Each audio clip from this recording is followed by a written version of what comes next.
Tuhan tentang memahami cara kerja Tuhan. Memahami cara kerja Tuhan. Saya mengajak kita memperhatikan dari satu ayat firman Tuhan. Kita boleh membuka dari Alkitab kita atau dari HP kita, dan juga sudah ada di tampilan PowerPoint di dalam 2 Raja-Raja pasal 5. Dari ayat yang ke-8 sampai dengan di ayat yang ke-14. 2 Raja-Raja pasal 5 di ayat yang ke-8 sampai dengan di ayat yang ke-14. Ayat ini sebenarnya cukup panjang, satu pasal mengisahkan tentang seorang yang bernama Naaman. Tetapi saya mengajak kita sama-sama berfokus dari ayat yang ke-8 sampai dengan di ayat yang ke-14 ya. Sudah menemukannya semua, sudah membacanya. Saya berharap kita sama-sama memperhatikan. 2 Raja-Raja pasal 5 di ayat yang ke-8 demikian firman Tuhan. Segera sesudah didengar Elisa abdi Allah itu bahwa Raja Israel mengoyakkan pakaiannya, dikirimnyalah pesan kepada raja, bunyinya, mengapa engkau mengoyakkan pakaianmu? Biarlah ia datang kepadaku, supaya ia tahu bahwa ada seorang nabi di Israel. Kemudian datanglah Naaman dengan kudanya dan keretanya, lalu berhenti di depan pintu rumah Elisa. Elisa menyuruh seorang suruhan kepadanya mengatakan, pergilah mandi 7 kali dalam sungai Yordan, maka tubuhmu akan pulih kembali sehingga engkau menjadi tahir. Tetapi pergilah Naaman dengan gusar sambil berkata, aku sangka bahwa setidak-tidaknya ia datang keluar dan berdiri memanggil nama Tuhan Allahnya, lalu menggerak-gerakkan tangannya di atas tempat penyakit itu, dan dengan demikian menyembuhkan penyakit kustamu. Bukankah Abana dan Parpar, sungai-sungai Damsik, lebih baik dari segala sungai di Israel? Bukankah aku dapat mandi di sana dan menjadi tahir? Kemudian berpalinglah ia dan pergi dengan panas hati. Dan yang ke-13 saya berkata, tetapi pegawai-pegawainya datang mendekat serta berkata kepadanya, Bapak, seandainya Nabi itu menyuruh perkara yang sukar kepadamu, bukankah Bapak akan melakukannya? Apalagi sekarang, ia hanya berkata kepadamu, mandilah dan engkau akan menjadi tahir. Dan yang 14 berkata, maka turunlah ia membenamkan dirinya 7 kali dalam sungai Yordan, sesuai dengan perkataan abdi Allah itu. Lalu pulihlah tubuhnya kembali seperti tubuh seorang anak, dan ia menjadi tahir. Bapak Ibu Saudara, saya mengajak kita sama-sama belajar kebenaran firman Tuhan tentang memahami cara kerja Tuhan, melihat dari satu tokoh bernama Naaman. Di slide selanjutnya, siapakah Naaman itu, Bapak Ibu Saudara? Di dalam, kalau kita baca nanti secara keseluruhan pasal ini, kita mendapati di ayat pertama yang menuliskan bahwa Naaman itu adalah seorang panglima raja, seorang yang terpandang di hadapan Tuhannya dan sangat disayangi. Sebab oleh dialah Tuhan memberikan kemenangan kepada orang Arab. Bapak Ibu Saudara, Naaman ini adalah sosok yang berpengaruh bagi bangsanya, sosok yang memang sentral dan berperan penting. Kalau bukan karena dialah, mungkin raja akan mendapatkan kemenangan lepas kemenangan. Tetapi di ayat pertama selanjutnya berkata, tetapi orang itu seorang pahlawan tentara sakit kusta. Naaman seorang panglima perang terkemuka dan sebagainya. Kita bisa melihat bagaimana seorang Naaman itu sangat berpengaruh. Namun saya mengatakan bahwa Naaman memiliki sisi lemah, yaitu bahwa Naaman memiliki sakit kusta. Kalau kita melihat kembali dan kita mencoba merenungkan perjanjian lama, dikisahkan bahwa seorang yang sakit kusta itu sangat dikucilkan, seorang yang sangatlah tidak benar-benar, ya pokoknya dijauhkanlah dari bangsanya. Tetapi oleh karena Naaman seorang yang berpengaruh, seorang yang memiliki integritas yang tinggi, seorang yang memang berperan penting dalam bangsanya, akhirnya sakit kusta itu diabaikan. Nah, Bapak Ibu Saudara, dari kisah ini, dari peristiwa sakit kusta ini, saya mau bilang bahwa lewat penyakit tersebutlah Tuhan sedang bekerja dalam kehidupan Naaman. Tuhan ingin menunjukkan keajaiban atas keajaiban, terlepas dari siapa latar belakang Naaman, terlepas dari bagaimana pengaruh dari Naaman itu, tetapi Tuhan ingin menunjukkan dominasinya dalam kehidupan Naaman. Terlepas mungkin Naaman belum mengenal pribadi Allah itu, tetapi Tuhan tidak memikirkan hal itu, dan Tuhan ingin menunjukkan bahwa memang dia adalah pribadi yang berkuasa dan bisa berlaku kepada siapa saja dalam kehidupan kita semuanya juga yang hadir pada saat ini.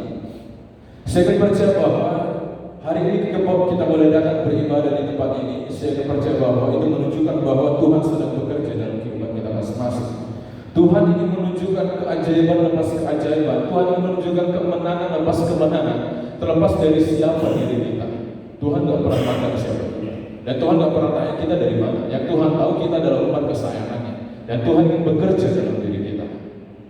Dan selanjutnya Bapak Ibu Saudara, di ayat yang tadi kita renungkan dan kita baca bersama, itu menunjukkan bagaimana sikap Naaman dalam perjumpaannya dengan Elisa. Singkat cerita, Naaman gak tahan dengan sakit kustanya. Terlepas dia tahu dia adalah seorang panglima tentara, terlepas dia tahu dia seorang yang berpengaruh, tetapi dia menyadari sakit itu membuat dirinya gak nyaman banget, apalagi sakit kusta, gak nyaman. Singkat cerita, Naaman boleh berjumpa dengan seorang yang Tuhan pakai bernama Elisa. Sebelum perjumpaan itu, Naaman diberitahu oleh bawahannya bahwa ada seorang nabi yang berkuasa bernama Elisa. Seperti yang tadi sudah saya katakan, akhirnya Naaman berjumpa dengan Elisa. Saya mau bilang bahwa dari ayat yang sudah kita baca, ayat yang keempat sampai dengan ayat yang 14, itu menunjukkan sikap Naaman dalam berjumpa dengan Elisa, yang ingin menunjukkan bahwa Naaman mau mencoba memahami gimana kerja Tuhan dalam dirinya. Kalau bukan karena penyakit yang ada dalam dirinya, mungkin dia tidak akan pernah berjumpa dengan Elisa. Kalau bukan karena ada sisi lemah dalam dirinya, mungkin dia tidak akan pernah menyadari bahwa memang Tuhan berkuasa dalam dirinya. Bapak Ibu Saudara, Tuhan sedang dan akan bekerja selalu dalam diri kita. Dalam hidup saya dan dalam hidup Bapak Ibu Saudara sekalian, Tuhan sedang dan akan selalu bekerja dalam diri kita. Namun harus kita pahami bersama, penting juga harus ada sikap dari dalam diri kita yang mau menunjukkan bahwa kita mencoba memahami gimana sih cara kerja Tuhan dalam diri kita. Kalau kita hanya sebatas tahu bahwa Yesus pribadi yang berkuasa, saya percaya bahwa di luar sana pun banyak yang mungkin lebih yakin Yesus itu berkuasa. Tetapi kalau tidak ada menunjukkan sikap bahwa kita memahami Yesus itu pribadi yang berkuasa, saya percaya bahwa itu akan menjadi sebuah pemikiran yang bersifat lalu. Sebagaimana ada suatu perumpamaan ketika benih itu dilemparkan dan akhirnya jatuh di salah satu, di perumpamaan yang ketiga, jatuh di semak duri. Benih itu memang bertumbuh, tapi ketika benih itu semakin hari semakin bertumbuh, situasi dan kondisi di sekitarnya itu juga bertumbuh. Singkat cerita, akhirnya siapa yang menang? Semak duri itulah yang menang. Bapak Ibu Saudara, kalau kita hanya sebatas tahu dalam pemikiran kita Yesus itu berkuasa, tetapi ketika kita melihat fakta realita hidup yang kita jalani, lebih mungkin kita akan kalah pada fakta realita hidup yang kita jalani. Karena apa? Karena kita hanya sebatas tahu, gak mau mencoba menunjukkan sikap bahwa ya memang saya memahami Yesus itu pribadi yang berkuasa. Disinilah yang akan kita pelajari bersama Bapak Ibu Saudara. Muncul suatu pertanyaan sederhana begini: bagaimana sikap kita di dalam kita memahami cara kerja Tuhan? Kita kan belajar dari seorang Naaman ini tentang gimana sih sikap kita yang seharusnya di dalam kita memahami cara kerja Tuhan. Yang pertama di ayat 10 yang tadi sudah kita baca. Yang pertama kita mendapati bahwa yang pertama, jangan menyepelekan cara Tuhan. Jangan pernah menggampangkan sekalipun cara kerja Tuhan. Mau gimana pun bentuk cara kerja Tuhan, jangan pernah timbul dalam pemikiran kita, kok begini banget sih Tuhan bekerjanya. Dari ayat 10 dikatakan, ketika Naaman berjumpa dengan Elisa, apa yang Elisa lakukan? Bapak Ibu Saudara, Elisa tidak mau jumpai Naaman. Saya mau bilang bahwa sesungguhnya Naaman itu memiliki alasan untuk tidak yakin bahwa dia bisa sembuh. Karena apa? Karena dari ayat 10 dikatakan bahwa Naaman tidak berjumpa dengan Elisa. Perjumpaan pertama tidak berkesan. First impression-nya itu udah bikin ilfil gitu. Gimana sih ya kan? Ketika kita berjumpa dengan seseorang, first impression-nya itu gimana? Bikin nyaman kah? Bikin kita kagum kah? atau malah kita bikin ilfil gitu. Hal yang sama terjadi juga dengan Naaman, Bapak Ibu Saudara. Ketika Naaman baru pertama kali berjumpa dengan Elisa, mungkin Naaman akan ilfil banget. Elisa kok gini banget, kakaknya Nabi berkuasa, tapi mau dijumpai aja susah banget gitu. Kayak sibuk banget, gak tahu ngapain di dalam rumahnya. Mungkin ada pekerjaan yang dilakukan, tapi ini bisa menjadi alasan kalau Naaman gak yakin bahwa dia bisa sembuh. Apalagi ketika Naaman terima perintah dari suruhan Elisa. Suruhan itu berkata, pergi mandi. Mungkin sederhananya Naaman akan berpikir, aku ini nggak mau mandi, aku mau sembuh. Kenapa aku datang ke sini jauh-jauh, tinggal di tempatku, tinggal di kerajaan, tinggal di bangsaku. Aku datang ke sini malah aku suruh mandi lagi. Gak mau, aku mau sembuh bukan mau mandi. Bapak Ibu Saudara, dari ayat 10 saya mau bilang bahwa ada alasan untuk tidak percaya. Di dalam kita menjalani hari-hari kita melihat fakta hidup kita yang sudah berlalu, itu bisa menjadi alasan kok untuk kita tidak percaya bahwa Yesus pribadi berkuasa. Saya mau katakan bahwa itu menjadi sesuatu hal yang wajar dan tidak salah, karena kita melihat fakta hidup yang memang seperti itu. Itu menjadi alasan untuk tidak percaya. Sehingga kalau dibalik bahwa tidak ada alasan juga untuk bisa percaya. Karena apa? Karena ada alasan untuk tidak percaya. Sehingga gimana mau percaya? Gak ada alasannya. Itu yang Naaman lakukan. Nah, Bapak Ibu Saudara, satu ayat kebenaran firman Tuhan di dalam Roma pasal 4 ayat 4 pasal 4 di ayat 18 sampai dengan 20 dikatakan bahwa sekalipun Abraham tidak ada dasar untuk percaya, namun tetap percaya. Imannya tidak melemah walaupun tubuhnya melemah. Tetap yakin teguh pada janji Tuhan. Bapak Ibu Saudara, dari seorang Abraham ini semakin memperteguh bagaimana sikap kita di dalam kita mencoba memahami cara kerja Tuhan dalam hidup kita. Ketika kita melihat fakta hidup kita, semakin hari semakin kita jalan yang penuh dengan perjuangan. Memang tidak mudah untuk menjalani hari-hari kita. Secara jasmani mungkin kita boleh lemah, namun saya mau katakan bahwa jangan pernah biarkan itu menjadi alasan. Walaupun sekalipun itu alasan, tapi jangan pernah jadikan itu menjadi alasan. Untuk apa? Untuk kita menggampangkan cara Tuhan bekerja dalam diri kita. Saya mau katakan bahwa tidak ada alasan untuk kita menggampangkan cara kerja Tuhan dalam hidup kita. Sekalipun sesungguhnya memang ada alasan untuk menggampangkan. Sekalipun kita menyadari ada alasannya untuk saya menggampangkan cara Tuhan bekerja. Namun saya mau bilang bahwa jangan pernah biarkan itu. Jangan pernah sampai itu membuat diri kita akhirnya menjadi pribadi yang kalah. Sia-sia kalau kita nyanyikan pujian lebih dari pemenang, padahal kita gak yakin dengan lagu itu. Padahal sikap kita aja mau menunjukkan bahwa kita kalah dengan menjadi pribadi yang menang. Ada satu pernyataan dari seorang tokoh yang cukup berpengaruh bernama Ringo berkata, ketika kita merasa kehilangan, jangan pernah menyepelekan bimbingan Tuhan. Ketika kita memiliki alasan untuk kita tidak percaya, kembalilah berlari kepada Tuhan. Dia selalu punya rencana yang lebih baik bagi kita. Yakinlah bahwa hari ini mungkin kita boleh dalam situasi yang lemah, namun yakinlah bahwa Tuhan kita punya rencana yang lebih baik. Sekalipun kita ada dalam posisi yang paling lemah sekalipun, jangan pernah kita berlari kepada pihak-pihak yang lain kecuali hanya kepada Tuhan. Selemah apapun selalu ingatlah kembali. Aturan nomor 1, ingatlah kembali kepada Tuhan. Aturan nomor 2, ingat nomor 1. Tidak lebih dari itu. Pokoknya hal yang pertama, jangan menyepelekan cara kerja Tuhan. Lebih dalam lagi kita akan belajar kebenaran firman Tuhan ini tentang sikap kita di dalam kita memahami cara kerja Tuhan. Yang kedua di ayat 11 yang berkata kita mendapati hal yang kedua ialah jangan berfokus pada cara kerja Tuhan yang terlihat. Jangan berfokus gimana Tuhan menunjukkan caranya yang bisa kita lihat baru kita percaya.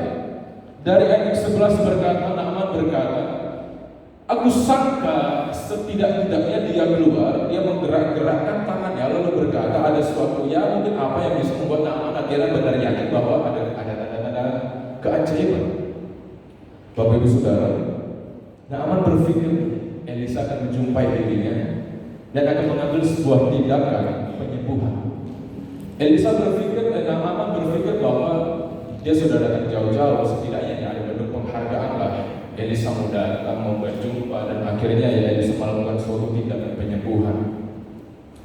Saya mau bilang bahwa hal yang semakin menyakitkan bagi diri kita, waduh, kita bisa percaya ialah ketika kita melihat adanya sebuah titik terang, akan ada sebuah keajaiban terjadi.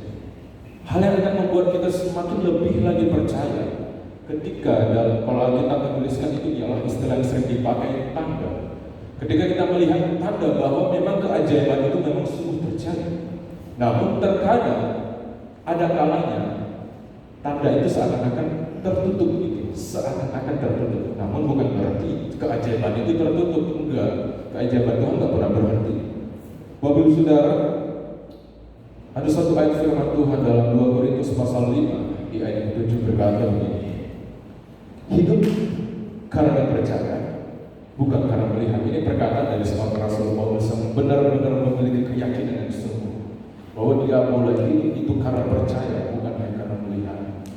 Bapak Ibu Saudara, di dalam kita menjalani hari-hari kita sampai hari ini, sudah sejauh mana kita tetap yakin percaya bahwa kehidupan yang kita jalani adalah kehidupan yang memang didasarkan oleh karena percaya, bukan karena melihat.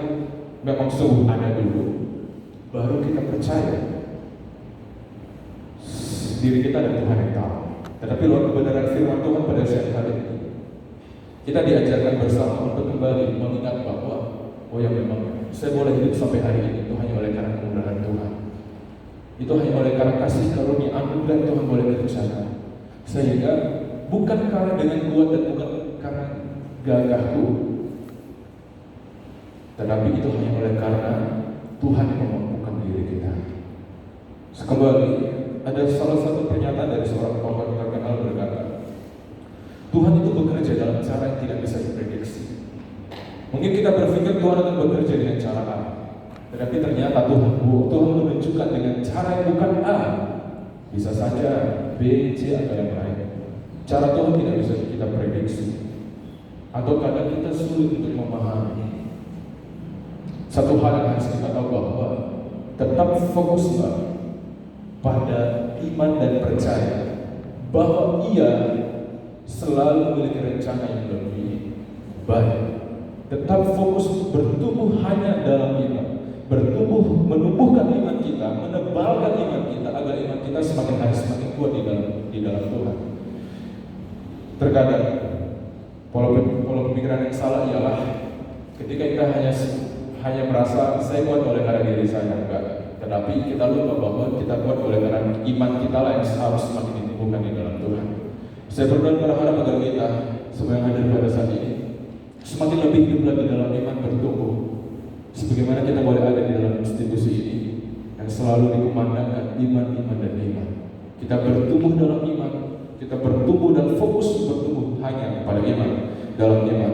Nah, Bapak Ibu Saudara, selanjutnya yang ketiga, bagaimana sikap kita di dalam kita mencoba mengerti cara kerja Tuhan dalam hidup kita. Yang ketiga ialah jangan membanding-bandingkan cara kerja Tuhan. Di ayat ke-12 dikatakan tadi, ini perkataan dari Naaman ya. Naaman berkata, bukankah di daerah lain bernama Abana dan Parpar, sungai-sungai Damsyik? Bukankah Abana dan Parpar, sungai-sungai Damsyik itu lebih baik dari segala sungai di Israel? Bukankah aku dapat mandi di sana dan menjadi tahir? Bapak Ibu Saudara, Naaman ini mencoba membandingkan perintah yang diterimanya ketika disuruh mandi. Oke lah, awal terima perintah itu mungkin agak kaget gitu. Akhirnya terima juga. Oke lah, saya mau kok mandi. Tapi bisa nggak saya mandi bukan di sungai ini? Ada kok sungai yang lebih baik dari ini. Bapak Ibu Saudara, di dalam kita menjalani hari-hari kita, mungkin pertama-tama kita shock gitu, kaget dengan cara kerja Tuhan. Berjalan waktu kita bisa terima.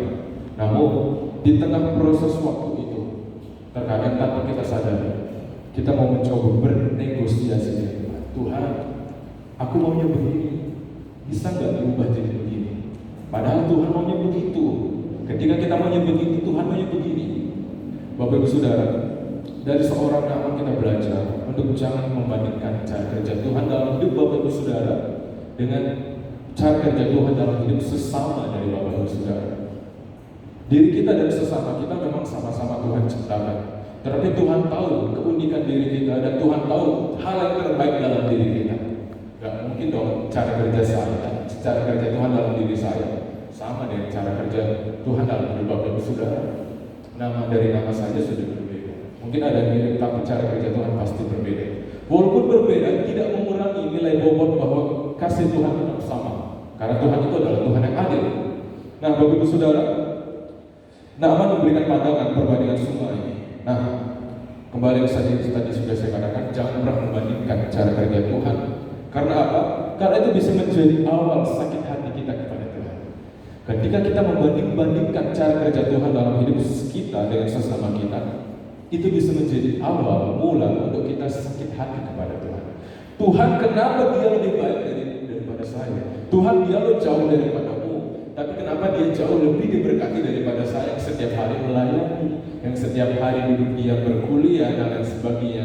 Buru-buru bayar kuliah untuk bisa gini aja udah berjuang banget. Tuhan ngerjain tugas makal sudah berjuang banget. Tapi padahal dia yang kayaknya sebel banget, tapi bisa mudah-mudah aja gitu.